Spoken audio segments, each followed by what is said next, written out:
Hey guys, welcome back to Seneca and Phoenix Viewpoints. I am Seneca, and today we have a couple topics I want to talk about. I wanted to discuss. If you could hit the like button, subscribe, notification bell. And let's get into this news. Starting with this DC reset 10-year plan that they have going on. Apparently, they will be, ending the current DCUE after the Flash movie, which is why the other movies have been moved ahead of the Flash movie. It's so that it can conclude the current DCUE, and in about 3 to 4 years they will reveal the 10-year plan. Probably before the 3 to 4 years they'll reveal the plan, and in 3 to 4 years we'll probably have our first movie, but it'll be like a recasting. I know some people have talked about it being like needing to be like a soft reboot where they only replace some of the people. For me, I think that the 3 or 4 year gap, shutdown, or whatever, I think that's a good idea. It gives time for people to, go ahead and kind of let that old regime go completely, while also allowing Black Adam, Shazam, Aquaman to play out, as well as characters. What that means for The Rock's Black Adam, unless his movie does $1 billion, I honestly think that they'll don't have a problem letting him go. Like, The Rock's an action star, but you know what I mean. Like, now, I must admit, I was a fan of what they were doing, or at least of what they were trying to do. I like the Snyder Cut and where the direction that they seemed to be going. I kind of wish they would have let it play out without the interference, just to see what happened, because we don't really, we can say, oh, this was good, this was bad, but had it been all in continuity, maybe it would have fit better.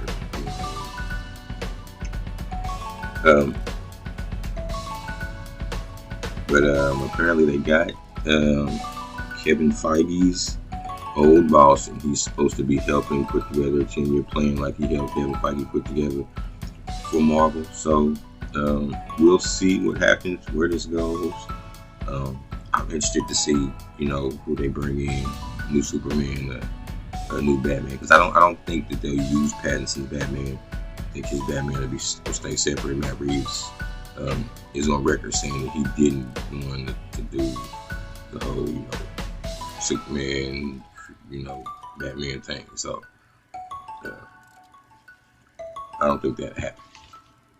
So what do you guys think? Do you think this is a good idea for them? Do you think they should continue with the current way things are going, or do you think they should just reset, recast, and then 4 or 5 years time maybe come out with their new movies, new universe?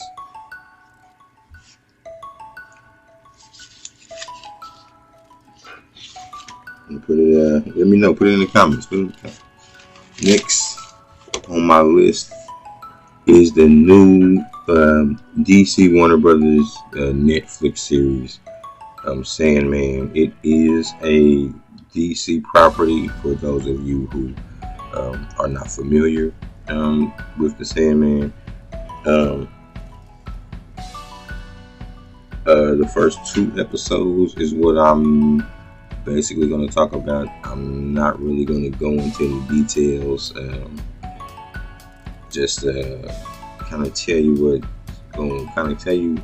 the premise is and what I thought about it. So the first episode, While searching for an escaped nightmare in the waking world, Morpheus falls prey to Roderick Burgess, who it turns out is actually trying to summon someone else. So he summons Morpheus, which is dreams, basically. These are dreams, nightmares, those kind of things. But that's not who he was trying to summon. And that's kind of how things get to rolling. That story, that first episode, is kind of about the situation that I just talked about, basically. It's a good starter episode. It kind of gives you, it's like the plot episode. It like tells you, okay, this is what's going on. This is what's about to. This is the direction this is gonna, be going. Kind of push you in that sense. It really gets to going in the second episode, when Morpheus begins his quest to find his tools, the tools of his power. So his sand, his ruby, and his helm. So for those of you who might not know, helm is like a mask that you wear. Ruby and sand kind of self-explanatory. But he starts off by paying a visit to a pair of notoriously dysfunctional brothers. And when you see who they are, you'll definitely understand why they say they're notoriously dysfunctional brothers. I enjoyed both of the episodes. I'm definitely going to be doing full reviews on the episodes and on the whole season. So look out for those. Again, if you haven't liked, subscribe, hit the notification bell so you don't miss those Sandman videos. It's going to be coming up. And I would suggest that that it's a watch. Like, check it out. I would say watch the first maybe, I think it's 8 to 10 episodes. I would say check out at least 3 to 4. I think the first episode kind of lets you know, okay, this is with the world that you're dealing with. It kind of gives you the world that you're dealing with in the first episode, and then your story really gets to going in the second episode, third, and fourth to get you, all the way up in there. And what I'm saying? Let me know. Like, are you planning on watching the Sandman? Are you interested in the Sandman? Are you, some people, Marvel with DC, only like the comic book characters versus the multitude of properties that both companies have. So, let me know what you think. If you liked Sandman, didn't like Sandman. If you're looking forward to the videos, make sure you subscribe and the notification bell so you won't miss nothing. Next up is the Prey movie. Okay, so I plan on watching this tonight. I have not seen it yet.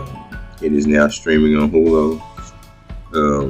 This Predator movie takes place 3,000 years ago, so it predates the 87 version with Arnold Schwarzenegger, Jesse Ventura, and I can't even remember the dudes in the Rocky movies that play the Apollo. I can't even remember what his name was.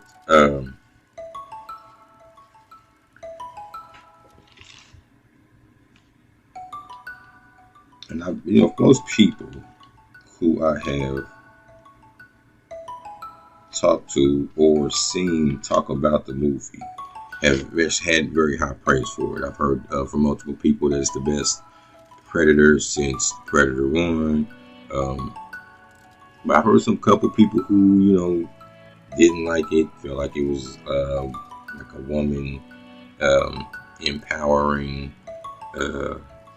movie versus, I guess. Again, I don't know. I haven't seen it yet, so I'll let y'all know my opinion in my review, because I'm definitely gonna do a review of this movie as well, because like I said, the majority of people that I've heard talk about it, they like the movie. So I'm looking forward to seeing it, checking it out.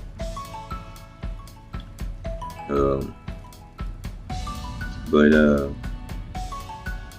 what about you guys? Have y'all seen it? Did you like it? Did you feel it was the best version since the first Predator? Did you feel like it was quote unquote too woke? Whatever that means. And yeah, like I'm like I say, I haven't seen it yet. I've only heard different things, most of them good, so I'm going to be checking it out. The next thing I wanted to talk about, and probably the last thing before I get out the video, is the Black Panther trailer. At the time, we were having technical difficulties with our equipment, so we did not do a reaction to the trailer. But I just wanted to share my thoughts on the trailer because I thought the trailer hit the emotional tone that they were trying to hit. Thought it was shot very, very, very beautifully. It looked great. The opening shot with the Mayan pyramid in the background, like it all looked dope, man. The way that this scene, the way that they're paying tribute to T'Challa, you know what I mean? Rest in peace, Chaz Bowden.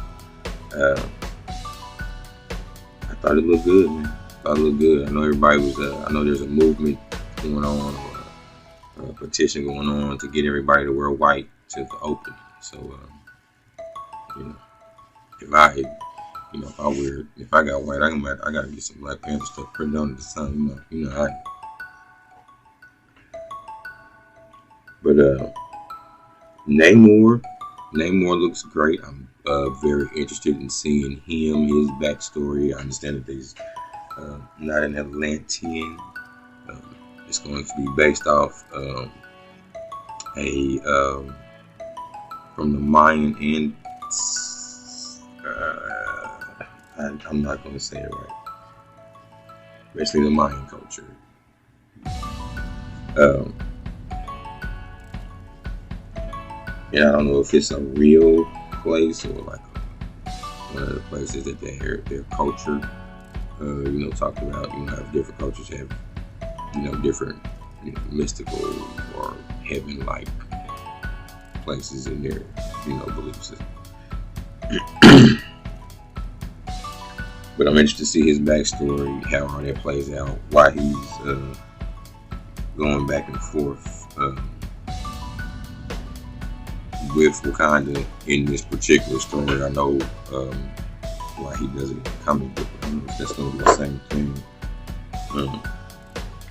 in this story.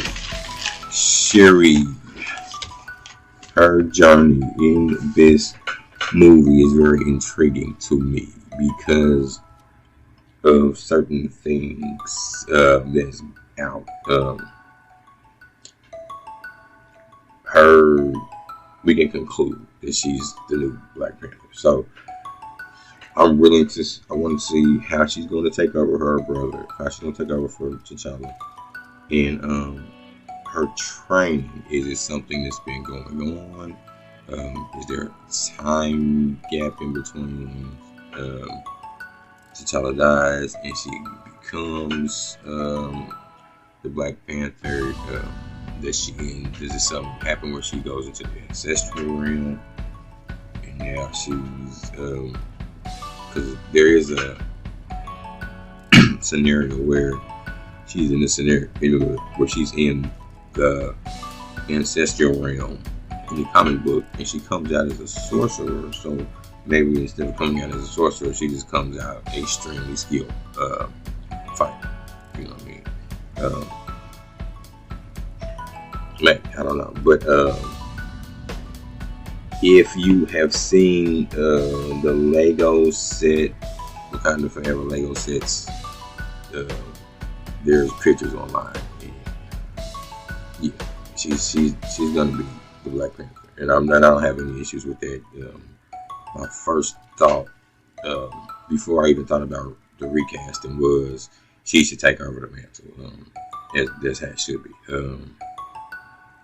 Then once I thought about how big the character of T'Challa was, and then after hearing Chadwick's some of his family members saying that he would want the role recast, I kind of fell under the mind that we should recast, and that there are a lot more stories to tell. But being that they're not going to do that, I hope they swing for the fences. You know what I mean? And I hope they knock it out the park, because I love the first Black Panther. I am very interested also in Riri, Mrs. Williams. I'm looking forward to see how they introduce her, how long she's been, linked up with Sherry. She's Ironheart. For those of you who don't know this, she's kind of like an Iron Man type of outfit that she builds herself. She's really her, Sherry, Tony Stark's is like Reed Richards. Those are like the smartest people ever in comic book history. But yeah, man, I'm excited about it. I think she will end up being a Black Panther without a shadow of a doubt. I believe she will be the protector of Wakanda, and it would not surprise me if M'Baku becomes the new king of Wakanda. Which also I wouldn't have an issue with. Once you make a decision not to recast, you gotta, like I say, swing for the fences and try to knock it out the park. But what do you guys think? Are you interested in Black Panther 2, Wakanda Forever? I know I'm excited to see it. I want to see it. I want to check it out. I'm gonna be in there. But please like, subscribe, hit the notification bell, so you don't miss any of the upcoming content. This is Seneca and Phoenix Viewpoints. I'm Seneca. And until next time, see you.